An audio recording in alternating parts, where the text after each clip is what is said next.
సేనతో సేనాని విశాఖపట్నంలో ఈ సేనతో సేనాని అనే కార్యక్రమం జనసేన నిర్వహించిందండి. కాబట్టి ఆ కార్యక్రమంలో చాలా ఆద్యాంతం బాగా జరిగిందని చెప్పాలా. కానీ లోపాయకారంగా ఒక చర్చ అయితే నడిచిందంట. ఆ చర్చ ఏంటంటే కనుక మనం ఇంక ఎంతకాలం ఎలాగా 175 నియోజకవర్గాల్లో మనం పోటీ చేయలేమా, 175 నియోజకవర్గాల్లో 175 స్థానాల్లో కూడా మనం పోటీ చేయాలి అని ఒక చర్చ అయితే కనుక నడిచింది. ఎవరైతే క్రియాశీలక కార్యకర్తలు ఉన్నారో వాళ్ళంతా కూడా ఈ విషయాన్ని తీర్మానం చేయాలని పట్టుబట్టారట. బయట రాష్ట్ర ప్రజలకి చాలా మందికి తెలియని అంశం ఇది. కాబట్టి జరిగింది అని అంటున్నారు లోపాయకారంగా. జరిగిందా జరగలేదా ఏంటి అసలు? 175 స్థానాల్లో పోటీ చేయడానికి జనసేన నాయకుడు సంసిద్ధంగా ఉన్నాడా? ఇష్టమేనా? లేదు ఇది క్రియాశీల కార్యకర్తల్లో ఉన్న మదిలో ఉన్న మాటలేనా ఏంటనేది చెప్తాం. ఫస్ట్ అయితే లైక్ చేయండి, చాలా ఇంట్రెస్టింగ్ ఉండబోతుంది. లైక్ చేయండి. లైక్ చేస్తే నాకు మోటివేషన్ ఉంటుంది, ఎక్కువ మందికి ఇన్ఫర్మేషన్ షేర్ అవుతుంది. అంతేకాదు షేర్ చేయండి. కొత్తగా మన ఛానల్ చూస్తే పక్కాగా సబ్స్క్రైబ్ చేయండి. మీ అమూల్యమైన అభిప్రాయాన్ని కామెంట్ రూపంలో తెలియజేయండి. లైక్ చేయండి, మీ బాధ్యత అని చెప్తాను నేను. 175 స్థానాల్లో పోటీ చేస్తుందట జనసేన. ఇది విశాఖపట్నంలోనే తీర్మానం చేయాలని కొంతమంది పట్టుబట్టారట. నిజమా? ఇలాంటి అంశం ఇప్పటిదాకా ఎక్కడ దాకా ఉందో నాకు అర్థం కాదు. కాబట్టి సేనతో సేనానిలో ఎక్కువగా వచ్చిన టాపిక్ ఇదే. అరే ఇంకెంతకాలం రా ఇలాగా 175 స్థానాలుంటే 175 స్థానాలకి మనం జస్ట్ 23 స్థానాల్లోనో 21 స్థానాల్లోనో పోటీ చేసి ఏంటి 100కి 100% స్ట్రైక్ రేట్ అని చెప్పుకోవడం ఎంతవరకు అక్కడి అని వాళ్ళే చాలా మంది అయితే మాట్లాడుకున్నారట. అంతేకాదు ఎవరైతే విశాఖపట్నంలో జరిగిన మీటింగ్లో క్రియాశీలక కార్యకర్తల సమావేశంలో ఎమ్మెల్యేలు కానీ నాయకులు కానీ క్రియాశీల కార్యకర్తలు కానీ జన సైనికులు కానీ వీర మహిళలు కానీ వీళ్ళందరి నోటంట ఖచ్చితంగా ఈ టాపిక్ అయితే వచ్చింది. దీని గురించి పెద్ద చర్చ జరిగింది. కాబట్టి అప్పుడు కనీసం 50 స్థానాల్లో పోటీ చేద్దామంటేనే కుదరలేదు అలాగే అని చెప్పేసి తీసి పడేసినట్టు చేశారు కదా. కానీ ఎందుకని మన నాయకుడు ఈ రకంగా ఆలోచిస్తున్నాడు అని వాళ్ళు కొన్ని ప్రశ్నలు అయితే రేజ్ చేశారట. ఆ ప్రశ్నలు ఏంటంటే, ఒకటి, ఎందుకు మనం 170 స్థానాల్లో పోటీ చేయలేము, పోటీ చేయకూడదు? అప్పుడు కదా 175 స్థానాల్లో పోటీ చేసి 175 నెగ్గినప్పుడు కదా 100% స్ట్రైక్ రేటు. మరి ఎందుకు మనం పోటీ చేయకూడదు, మన నాయకుడు ఎందుకు పోటీ చేయొద్దు అని అన్నాడో అని కొన్ని ప్రశ్నలు అయితే లేవనెత్తారు. ఇంకా ఎంతకాలం మనం ఎన్ని జెండాలన్నీ మోస్తాం? అర్థమైందా? వాళ్ళకు వచ్చిన సందేహాలు ప్రశ్నలు. బానిసత్వం వదిలి స్వతంత్రంగా మనం ఎప్పుడు బతుకుతాం? జనసేన సైనికులు కావచ్చు, నాయకులు కావచ్చు, ఎమ్మెల్యేలు కావచ్చు, ఎవరికైనా వర్తిస్తుంది ఇది. కాబట్టి తీర్మానం చేయాలి ఏదేమైనా అని ఒక అలజడి క్రియేట్ అయిందట. ఏదైతే విశాఖపట్నంలో సేనతో సేనాని కార్యక్రమంలో ఇది తీర్మానం చేయించాలని ఒక అలజడి క్రియేట్ అయిందంట. కాబట్టి కానీ అసలు పవన్ కళ్యాణ్ గారు ఎప్పుడు కొన్ని మాటలు మాట్లాడతారు, మనకి సత్తా లేదు. నిజంగానే పవన్ కళ్యాణ్ గారు అన్నమాట, ఇది వీడియో కాల్తో ప్లే చేస్తారు. మనకి సత్తా లేదు ఏంటి, మనం 175 నియోజకవర్గాలకి పోటీ చేసే కెపాసిటీ లేదు మనకి. కాబట్టి పోల్ మేనేజ్మెంట్ లేదు మన దగ్గర, ఆ వ్యవస్థ లేదు, లేకపోతే ఇలా కొన్ని వ్యవస్థలు మనకు లేవు అని పవన్ కళ్యాణ్ గారు ఎప్పటికప్పుడే ఏంటి మ్యాక్సిమం అలాగే మనం తొక్కేస్తున్నారు అని ఒక భావం అయితే కనుక వాళ్ళలో నాయకులు అయితే కనుక రావడం అయితే జరిగిందంట. ఒకసారి ఎలా అంటే యాక్చువల్గా 2014 జనసేన 2014లో ప్రారంభించారని పవన్ కళ్యాణ్ గారు చెప్పారు. తర్వాత వచ్చే మార్చికి 12 సంవత్సరాలు పార్టీ పెట్టి, అంటే పుష్కర కాలం. ఈ పుష్కర కాలంలో భారతదేశంలోనే ఘనమైన విజయం సాధించాం మనం 100% స్ట్రైక్ రేట్తో అని పవన్ కళ్యాణ్ గారు అంటారు. వైసీపీ నాయకులు అయితే అది 100% స్ట్రైక్ రేట్ అంటావేంటి? ఉన్నాయేమో 175 నియోజకవర్గాల్లో. 175 నియోజకవర్గాల్లో నువ్వు 10-15 పోటీ చేసి, ఆ పోటీ చేసిన చోట నీకు కావాల్సిన చోట పోటీ చేసి నెగ్గేసినంత మాత్రాన అది 100% స్ట్రైక్ రేట్ అయిపోతుందా అని వైసీపీ నాయకులు అంటానన్నారు. 12 లక్షల క్రియాశీలక సభ్యులు, 12 లక్షల మంది క్రియాశీలక సభ్యులు ఉన్నారండి ఇప్పుడు ప్రజెంట్ జనసేనలో. కాబట్టి 21 మంది ఎమ్మెల్యేలు, 2 ఎంపీలు వీళ్ళందరూ ఉన్నారు. కానీ 170 స్థానాల్లో మనం పోటీ చేయం. అది పవన్ కళ్యాణ్ గారు మాట్లాడుతున్న మాట. ఆయన ఏం మాట్లాడారో ఒకసారి విందాం.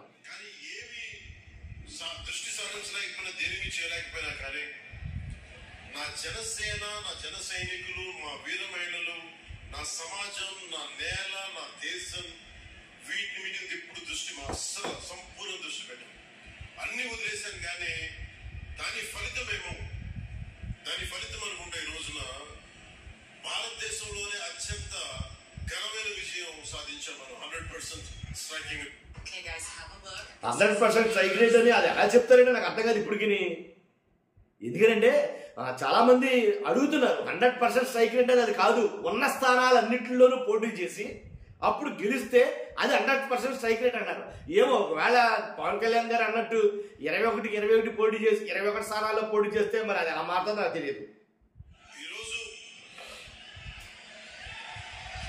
150 మందితోటి మొదలుపెట్టే మన ప్రయాణం 150 ఒక 18,000 మనల్ని నమ్మే జన సైనికులు వీర మహిళలు వచ్చారు. అదే ఈ రోజున 12 లక్షల మంది క్రియాశీలక సభ్యులు శక్తిగా మారింది.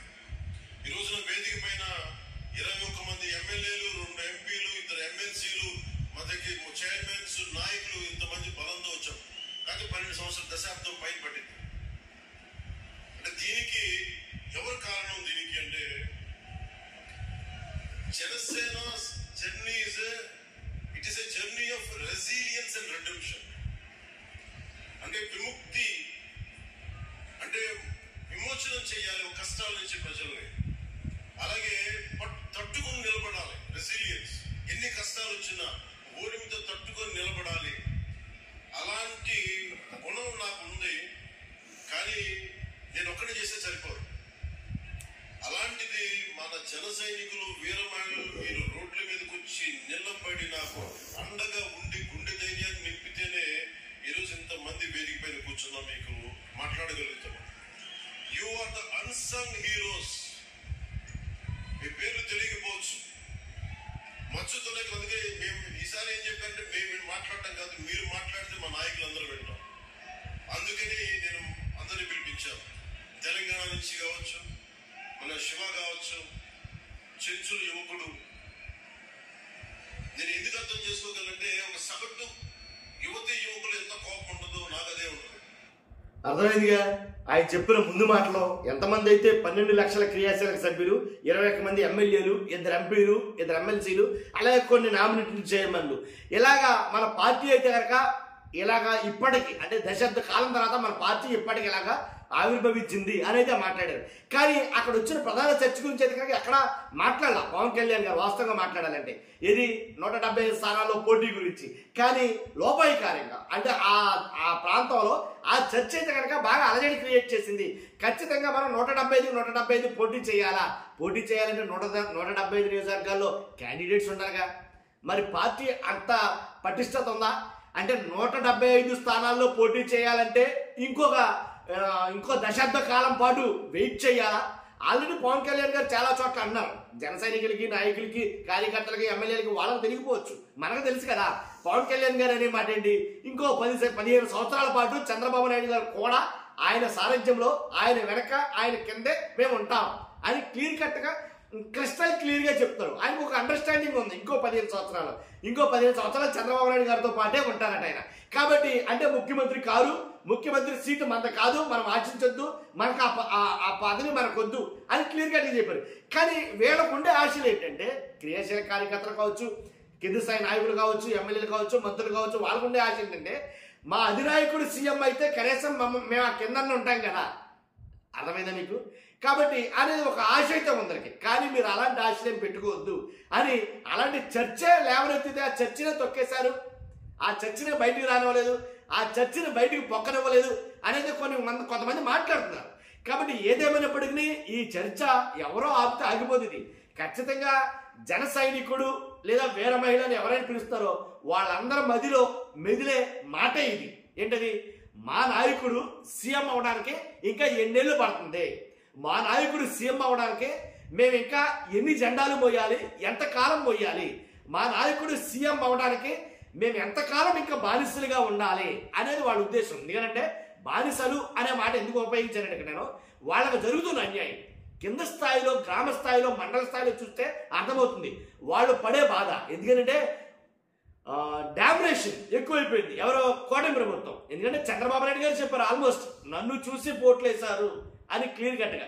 మన జరిగిన మీటింగ్ లో నన్ను చూసి ఓట్లేశారు, పార్టీని చూసి కాదు, మాక్సిమం నన్ను చూసే అని చెప్పారు. ఇంకో పార్టీ ఉందిగా, ఇంకొక ఆయన ఉన్నాడుగా, అదంతా కాదు, ఆయన చూసి ఓట్లేశారు. కాబట్టి ఒక అండర్స్టాండింగ్ ఉంది వాళ్ళకి.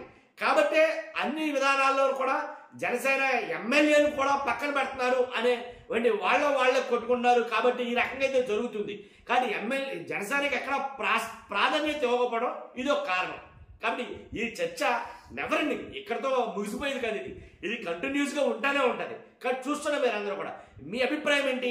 జనసేన 175 స్థానాల్లో పోటీ చేస్తే 175 స్థానాలకు గాను ఎన్ని గెలుస్తారంటారు? అసలు మీ అభిప్రాయం కామెంట్ రూపంలో తెలియజేయండి.